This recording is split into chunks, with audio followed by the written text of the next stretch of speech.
जयपाल जादूगर, जिसका नाम सुनते ही उस वक्त के बड़े सगीर में बच्चे से लेकर बूढ़े तक सब खौफ और दहशत से कांप उठते थे, क्योंकि जयपाल तंत्र मंत्र और काला जादू करता था।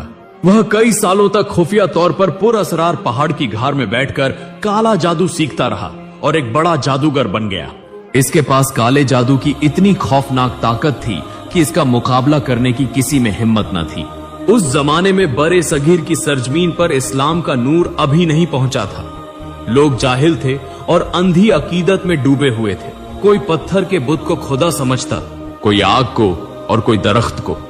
खास तौर पर राजस्थान के मशहूर आना सागर के इर्द गिर्द सैकड़ों बुत मौजूद थे और रोजाना बुत परस्ती जारी रहती। इस पूजा के साथ साथ तंत्र मंत्र और काले जादू का खौफनाक खेल भी जुड़ चुका था।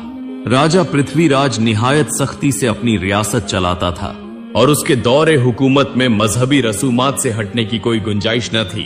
इधर ख्वाजा मोइनुद्दीन चिश्ती राजस्थान के अजमेर की सरजमीन पर कदम रख चुके थे। वह कुरान का नूर फैलाने के लिए तशरीफ लाए थे। एक दिन जब राजा पृथ्वीराज पूजा शुरू करने वाला था तो दूर तारागढ़ पहाड़ की जानिब से मधुर अजान की आवाज आने लगी। यह आवाज सुनकर वह चौंक उठा। ऐसी आवाज, ऐसा सुर उसने पहले कभी न सुना था। यह न कोई शंख की आवाज थी, न मंत्र। राजा ठिठक कर रुक गया और सख्त गुस्से में बोला, यह आवाज कहां से आ रही है? मेरी पूजा में खलल डाला जा रहा है। यह आवाज तो बुद्ध के जिस्म से भी टकरा रही है। फौरन जाओ और तारागढ़ पहाड़ जाकर देखो, यह आवाज कहां से आ रही है और कौन है जिसने हमारी पूजा में मदाखलत की है। राजा के हुक्म पर चंद सिपाही गिरोह की सूरत में तारागढ़ की तरफ रवाना हुए। वहां जाकर देखा कि एक दरवेश चंद साथियों के साथ खड़े हैं। एक सिपाही आगे बढ़ा और बोला, आप कौन हैं और हमारी पूजा में रुकावट क्यों डाल रहे हैं? हमारे पूजा के वक्त आप ऐसी आवाज क्यों निकालते हैं जो हमारे राजा को बर्दाश्त नहीं? ख्वाजा मोइनुद्दीन चिश्ती ने निहायत नरम लहजे में फरमाया, मेरा नाम मोइनुद्दीन चिश्ती है। मैं अल्लाह का बंदा हूँ। अल्लाह के हुक्म और रसूल के फरमान पर यहाँ आया हूँ। ऐ मेरे अजीज भाइयों, तुम तोहम परस्ती में फंसे हुए हो। एक अल्लाह के सिवा कोई माबूद नहीं और मोहम्मद उसके आखिरी रसूल हैं। मैं तो इसी अजीम अल्लाह के हुक्म की तामील कर रहा हूँ। तुम्हें तो कोई तकलीफ नहीं होनी चाहिए। यह बुत तुम्हें कोई फायदा नहीं दे सकते। अब भी वक्त है कि बुत परस्ती छोड़कर एक अल्लाह की इबादत इख्तियार कर लो। यह सुनकर सिपाहियों ने कहा, देखो आप यहाँ से चले जाओ, वरना अगर हमारे राजा को पता चल गया तो आपको बहुत नुकसान पहुंचेगा। यह कहकर सिपाही वापस राजा के दरबार में आए और सारी बात बता दी। यह सुनकर राजा पृथ्वीराज सख्त गजबनाक हुआ। उसके दिल में एक ही बात थी कि किसी तरह इस फकीर को यहाँ से निकाल देना चाहिए, वरना हमारा हिंदू धर्म खत्म हो जाएगा। मगर वह कुछ बोला नहीं और खामोश रहा। अगले दिन राजा पृथ्वीराज ने एक बहुत बड़ी पूजा का इंतजाम किया। दूसरी तरफ ख्वाजा मोइनुद्दीन चिश्ती लोगों में जाकर इस्लाम की दावत दे रहे थे। इधर जयपाल जादूगर अपने तंत्र मंत्र और काले जादू की इबादत में मशगूल था। पूजा शुरू होने ही वाली थी कि फिर दूर से वही मधुर अजान की आवाज आने लगी। यह सुनकर राजा गुस्से से लाल हो गया और बोला, किसकी यह जुर्रत है कि बार बार हमारी पूजा के वक्त खलल डाल रहा है? जाओ उस फकीर को पकड़ कर लाओ। राजा के हुक्म पर फिर चंद सिपाही तेजी से तारागढ़ की तरफ रवाना हुए। वहां पहुंचे तो देखा कि वही दरवेश यानी ख्वाजा मोइनुद्दीन चिश्ती नमाज की हालत में है। असल में वह नहीं जानते थे कि वह क्या कर रहे हैं, इसलिए वह आगे बढ़ने लगे। ख्वाजा मोइनुद्दीन चिश्ती ने सलाम फेरा और दूर से कहा, आगे मत आओ, वहीं रुक जाओ। लेकिन उन्होंने न सुनी, क्योंकि वह अपने राजा का हुक्म बजा ला रहे थे।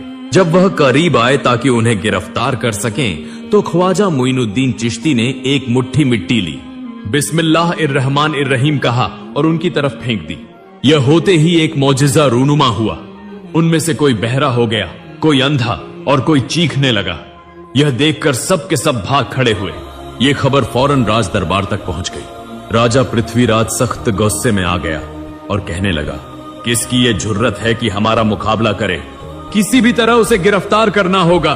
तब वजीर ने कहा, राजा महाराज, इसकी ताकत देखकर लगता है कि वो कोई आम आदमी नहीं है, वो एक जादूगर है, वरना एक मुट्ठी मिट्टी से इंसान को अंधा और बहरा कैसे कर सकता है?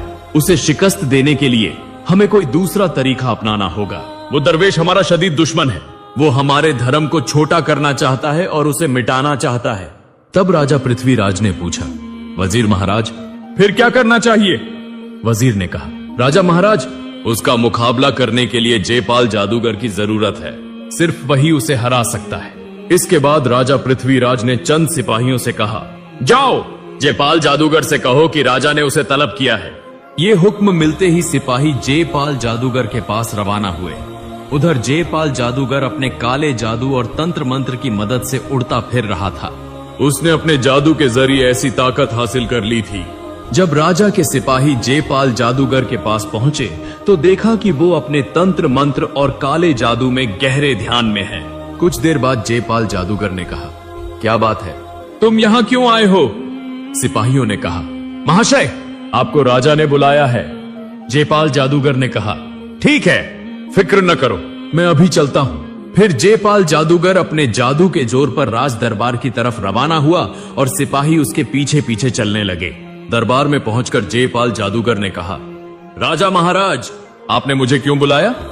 राजा पृथ्वीराज ने कहा, जयपाल, हम बहुत बड़ी मुसीबत में हैं। न जाने कहां से एक जादूगर आया है जो हमें बार बार नुकसान पहुंचा रहा है और हिंदू धर्म को जलील कर रहा है। वो कहता है कि हिंदू धर्म तो हम परस्ती है और ये मूर्तियां हमें कुछ नहीं दे सकती। क्या तुम ये बर्दाश्त कर सकते हो? क्या तुम चाहते हो कि बड़े सगीर से हिंदू धर्म मिट जाए? क्या तुम चाहते हो कि कोई तुम्हें शिकस्त दे? ये सुनते ही जयपाल जादूगर सख्त गुस्से में आ गया और बोला, मुझसे बड़ा जादूगर इस भारत में कोई नहीं है। मुझे हराएगा वो कौन है और भारत से हिंदू धर्म मिटा देगा? इतनी जुर्रत किसकी है? राजा महाराज, आप फिक्र न करें, मैं उसका मुकाबला करूंगा, उसे खत्म कर दूंगा। ये बात खत्म होते ही जयपाल जादूगर ख्वाजा मोइनुद्दीन चिश्ती को तलाश करने निकला। उस वक्त ख्वाजा मोइनुद्दीन चिश्ती अपने चंद मुरीदों के साथ एक जगह बैठे थे। आपने फरमाया, नमाज का वक्त हो गया है, अजान दो, नमाज अदा करो। एक शख्स ने अजान देना शुरू कर दी। जब सब लोग नमाज में खड़े थे, एन उस वक्त जयपाल जादूगर आसमान से उड़ता हुआ उनकी तरफ आता नजर आया। ये देखकर एक शख्स ने कहा, हुजूर, ये जादूगर तो हमें नुकसान पहुंचाएगा। सुना है इसके जादू की बड़ी ताकत है। ख्वाजा मोइनुद्दीन चिश्ती ने फरमाया, तुम फिक्र न करो, अल्लाह हमारी हिफाजत करेगा। अब अल्लाह का हुक्म पूरा करो, नमाज अदा करो। ये कहकर आपने नमाज शुरू की। दूसरी तरफ जयपाल जादूगर ने दूर से देखा कि चंद अजनबी लोग कोई इबादत या साधना कर रहे हैं, लेकिन वो समझ न सका कि वो क्या कर रहे हैं। वो जरा करीब आया तो समझ गया कि ये वही दरवेश है जिसका जिक्र राजा ने किया था। ये देखकर वो इंतकाम की आग में जल उठा, लेकिन उसने गौर किया कि वो लोग उसकी तरफ देख भी नहीं रहे, बल्कि यकसुई से इबादत में मशगूल हैं।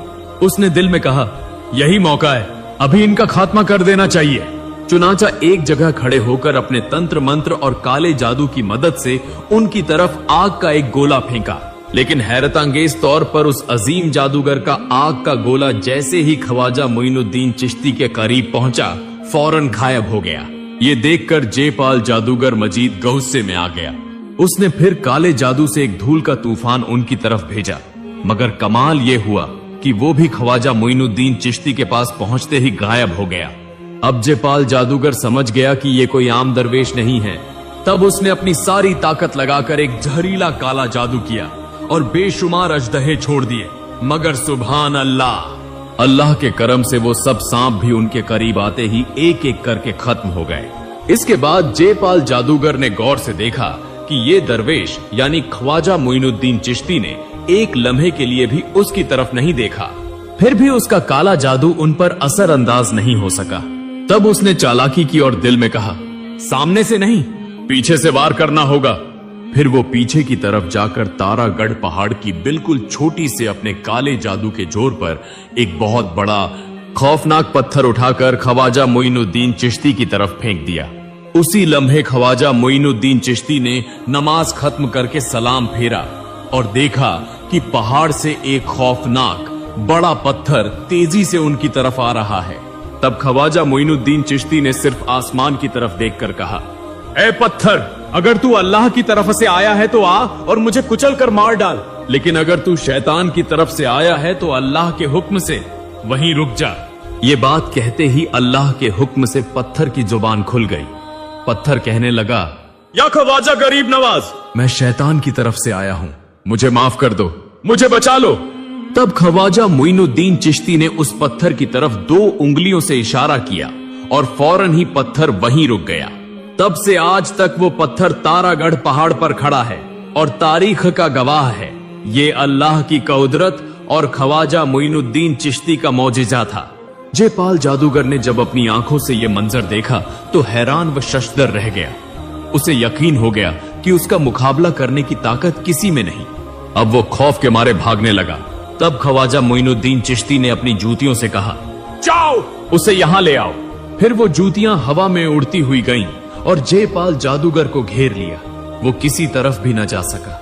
आखिरकार जयपाल जादूगर ख्वाजा मोइनुद्दीन चिश्ती के पास आकर कहने लगा, मुझे माफ कर दो, मैं नहीं जानता था आप कौन हैं। आज तक मुझे कोई नहीं हरा सका, मगर आज मैं आपके सामने शिकस्त तस्लीम करता हूं। जयपाल जादूगर ने इतनी आजिजी और मिन्नत समाजत से माफी मांगी कि ख्वाजा मोइनुद्दीन चिश्ती ने उसे माफ कर दिया। तब जयपाल जादूगर ने कहा, आप कौन हैं इतने रहमदिल? मैं आपको कत्ल करना चाहता था, इसके बावजूद आपने माफ कर दिया। ख्वाजा मोइनुद्दीन चिश्ती ने फरमाया, खुद अल्लाह रब्बुल आलमीन बेहद रहम फरमाने वाला है और हमारे प्यारे रसूल मोहम्मद भी रहीम हैं। मैं तो अल्लाह का बंदा और रसूल का पैरोकार हूँ, तो फिर मैं क्यों माफ न करूँ? जयपाल, अल्लाह के रास्ते पर आ जाओ। अल्लाह के सिवा कोई माबूद नहीं, वो यकता और बेशरीक है। जयपाल, तुम जो पूजा करते हो ये तो हम परस्ती है। पूजा छोड़कर एक अल्लाह की इबादत करो।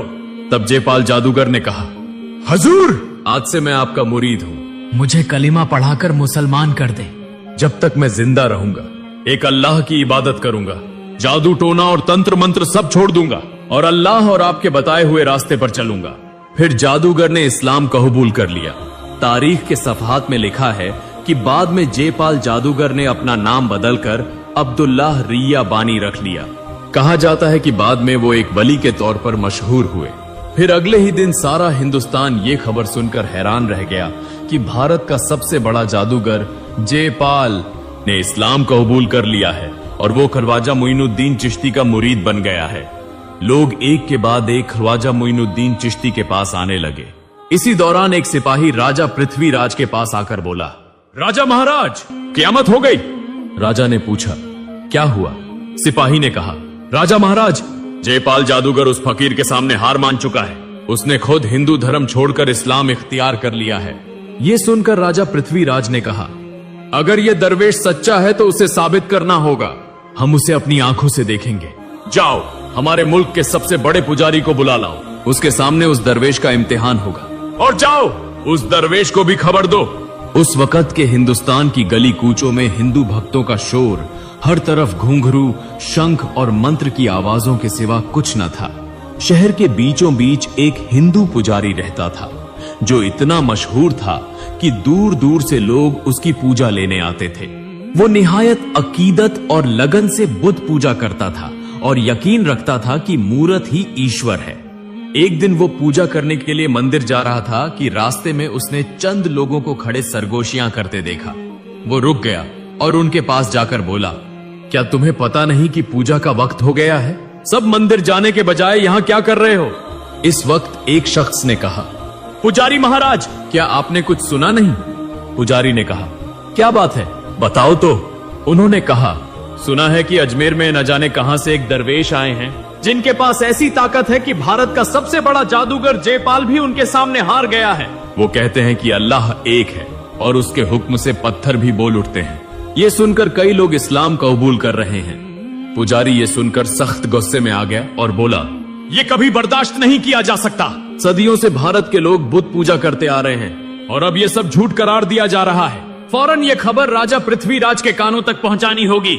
ये कहकर वो मंदिर की तरफ रवाना हो गया, मगर राजा तक पहुंचने से पहले ही राजा की फौज उस पुजारी के पास आ गई और बोली, पुजारी महाराज, राजा ने आपको फौरन तलब किया है, बहुत अहम मामले पर बात करनी है।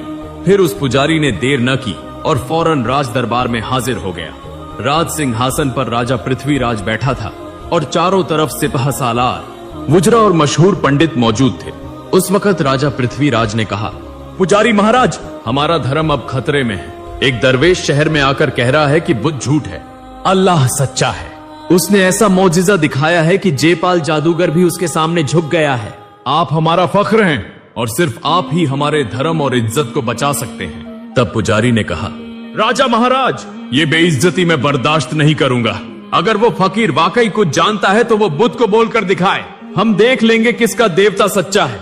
राजा ने कहा, ऐसा ही हो, हम उसे इम्तिहान के लिए बुलाएंगे। अगर वो कामयाब हुआ तो हम मान लेंगे, वरना उसे शहर से निकाल दिया जाएगा। फिर राजा पृथ्वीराज का एक सिपाही ख्वाजा मोइनुद्दीन चिश्ती के पास आया और बोला, आप बड़े जादूगर हैं ना? आप कहते हैं कि बुद्ध हमारे किसी काम नहीं आ सकते, तो आपको इम्तिहान देना होगा। हमारे पुजारी और राजा महाराज ने आपको बुलाया है। अगर आप ये इम्तिहान पास कर लें तो हम मान लेंगे कि आपकी बात सच है। तब ख्वाजा मोइनुद्दीन चिश्ती ने फरमाया, ठीक है, मैं ये इम्तिहान देने को तैयार हूँ। जाकर अपने राजा से कहो कि तैयारी करे। ये खबर अजमेर शहर में आग की तरह फैल गई। सब लोग एक एक करके मंदिर के सहन में जमा होने लगे। पुजारी और राजा पृथ्वीराज वहां मौजूद थे। उधर ख्वाजा मोइनुद्दीन चिश्ती भी अपने चंद मुरीदों के साथ पहुंचे। हिंदू और मुसलमान सब इस रूहानी मुकाबले को देखना चाहते थे। मंदिर के बीच में एक बड़ा पत्थर का बुत रखा गया। पुजारी ने उसे देखकर तंजिया अंदाज में कहा, सुना है तुम बुत पूजा नहीं मानते और तुम बड़े जादूगर हो। तुम कहते हो ये बुत हमारे किसी काम नहीं आ सकता। ठीक है, अपनी ताकत दिखाओ। तब ख्वाजा मोइनुद्दीन चिश्ती ने पुजारी से कहा, मेरे पास कोई ताकत नहीं, मैं तो अल्लाह का बंदा हूँ। अगर अल्लाह चाहे तो आज ये पत्थर खुद गवाही देगा कि वो झूठा है। अल्लाह का नाम सुनकर पुजारी का जिस्म कांप उठा। वो चीख कर बोला, आज अगर तुम्हारा अल्लाह सच्चा है तो साबित करो। अगर हमारा बुत अल्लाह का नाम ले तो हम मान लेंगे, वरना हम नहीं मानेंगे और तुम्हें हमेशा के लिए शहर छोड़ना होगा। तब ख्वाजा मोइनुद्दीन चिश्ती आहिस्ता आहिस्ता उस बड़े बुत के सामने गए और बुलंद आवाज से कहा, ऐ पत्थर के बुत, मेरा नाम ख्वाजा मोइनुद्दीन चिश्ती है। मैं अल्लाह का बंदा हूँ। अल्लाह के हुक्म से गवाही दो कि अल्लाह एक है और बेशरीक है, उसके सिवा कोई माबूद नहीं, और तुम झूठे हो। ये कहते ही ऐसा मौजिजा हुआ जिसने पूरे भारत को बदल दिया। पलक झपकते ही आसमान पर कड़क की आवाज आई, जमीन लर्ज उठी और वो बड़ा पत्थर का बुत बोल उठा, अल्लाह एक है और बेशरीक है। अल्लाह ही इस जहान का पालन करने वाला है और अल्लाह के सिवा कोई माबूद नहीं। ये कहते ही वो बुत खुद ब खुद टूट कर गिर गया। ऐसा मौजिजा अपनी आंखों से देखकर वहां मौजूद सब हिंदू हैरत में रह गए और ख्वाजा मोइनुद्दीन चिश्ती को देखने लगे। कोई कुछ न बोल सका। एक शख्स ने पुकार कर कहा, या ख्वाजा, आप सच्चाई का चिराग लेकर आए हैं, हमारी आंखें खुल गई हैं। दूसरे ने बेख्तियार कहा, या ख्वाजा मोइनुद्दीन चिश्ती, आज से हमारी आंखें खुल गई। अल्लाह सच्चा है, अल्लाह के सिवा कोई माबूद नहीं, हमें इस्लाम कबूल करा दें। यूं उस दिन एक के बाद एक लोग कलिमा पढ़कर मुसलमान हुए। मुहतरम नाज़रीन, ये तमाम वाकयात अनीसुल अरवाह और सीरुल अख्ताब नामी किताब में दर्ज हैं, जो फारसी जबान की कदीम तरीन सवानिह उमरियों में से एक है और जिसे ख्वाजा बाबा के एक करीबी मुरिद ने तहरीर किया था।